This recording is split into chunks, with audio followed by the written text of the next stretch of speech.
मैं हावड़ा ब्रिज पे हाथ रखना चाहता हूँ, आप मुझे दे देंगे?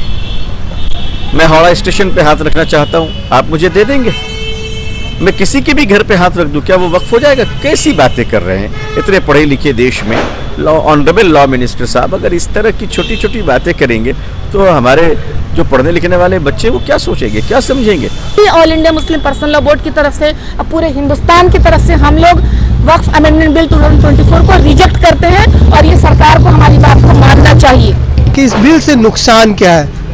बिल से नुकसान ये है कि आपकी ज़मीन आपसे छीन ली जाएगी। कलेक्टर साहब कहेंगे ज़मीन वक्फ की नहीं है तो ख़त्म हो जाएगी। ये वक्फ अमेंडमेंट बिल जो 2024 आया है ये टोटली इंडियन कॉन्स्टिट्यूशन के हिसाब से रॉन्ग है।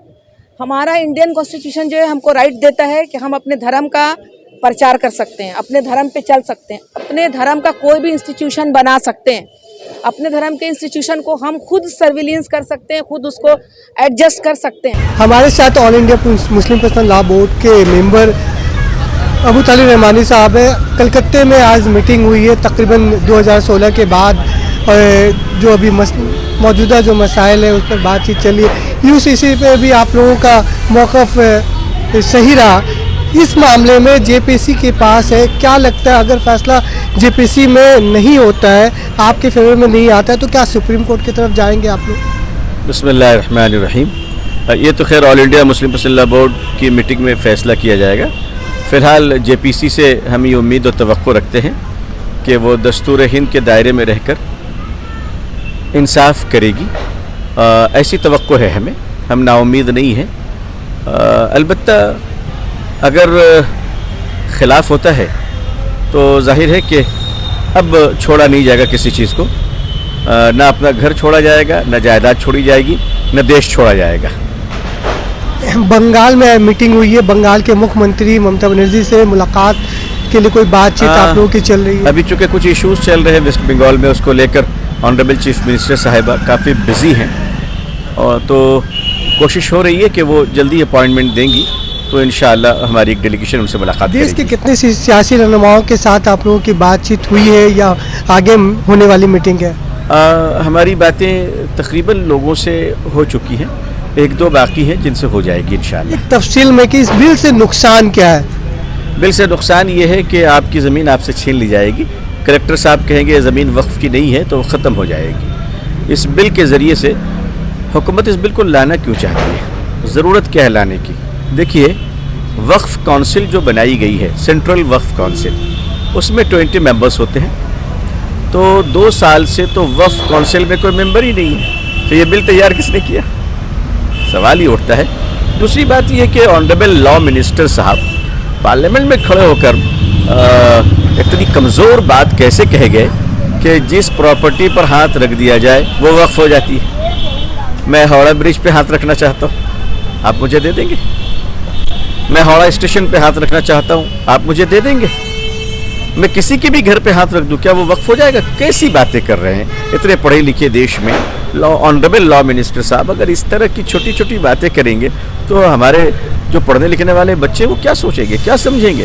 बड़ी जगहसाई हो रहा है, ऐसा कभी होता है? दूसरी बात कि हमारे वक्फ से आपको एलर्जी क्या है? प्रॉपर्टी तो हमारी है और इसी देश में है, वो उसका फ़ायदा तो इसी देश में हो रहा है। अच्छा, वक्फ के जितने वक्फ काउंसिल हो या वक्फ बोर्ड हो या वक्फ कमेटी हो, उसके जितने खर्चे हैं, सैलरीज हैं, जो एक्सपेंसिव है, वो गवर्नमेंट ही पे करती है, वक्फ के इनकम से पे होता है। तो आप बताइए क्या तुक है? बिहार में गौतम बुद्धा जी की ज़मीन है गया, पूरी दुनिया से हमारे बुद्धिस्ट भाई बहन आते हैं गया के, तो उसकी जो मैनेजमेंट है वो वही लोग होते हैं, मुसलमान मैनेजमेंट नहीं होता है। पूरी में जगन्नाथ मंदिर है, मैनेजमेंट में मुसलमान थोड़ी ना है।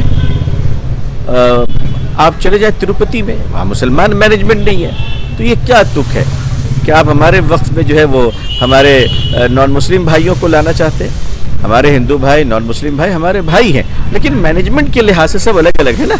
नॉन वेज बनाने वालों की किचन अलग होती है, वेज बनाने वालों की किचन अलग होती है।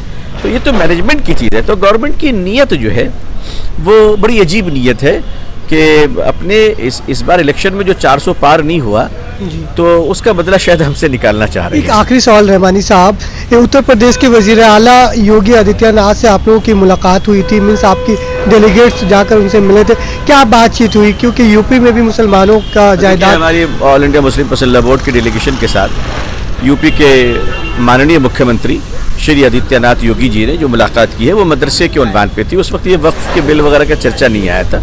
मदरसों के बारे में तो हमारे बोर्ड ने कहा कि मदरसों में जो हमारी शिक्षा प्रदान की जाती है वो हमारे मजहबी और मूल अधिकार की चीज़ें हैं और उसका हनन नहीं होना चाहिए, उसकी रक्षा होनी चाहिए। बहुत शुक्रिया। वक्फ बिल जो है अमेंडमेंट हुआ था 2013 में, वक्फ बिल में अमेंडमेंट हुआ था जो कि बहुत ही अच्छा था। 2013 में वक्फ बिल का अमेंडमेंट हुआ था और 2014 से ये एनडीए की गवर्नमेंट आ गई है और 2014 से लेकर 10 साल तक ये लोग सोचते रहे और जितना भी इनका क्लॉज है वो सब इंडियन कॉन्स्टिट्यूशन के खिलाफ है।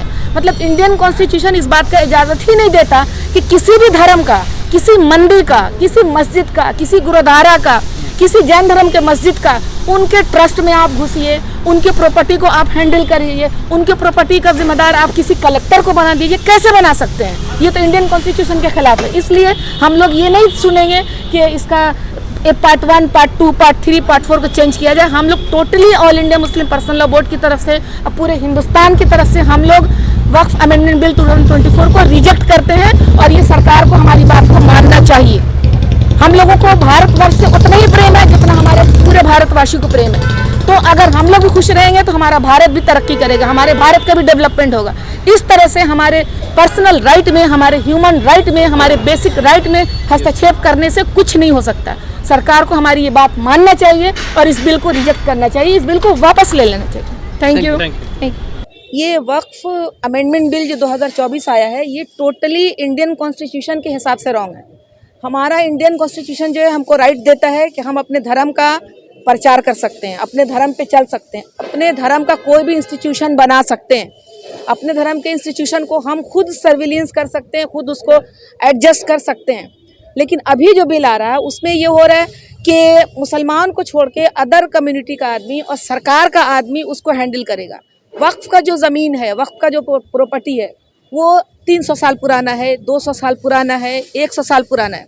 अब वक्फ का ज़मीन जो भी होता है या जो भी प्रॉपर्टी होता है वो कोई भी मुसलमान वो अल्लाह के नाम कर देता है, अल्लाह के नाम कर देता है, मतलब आप लोग के भाषा में भगवान के नाम कर देता है।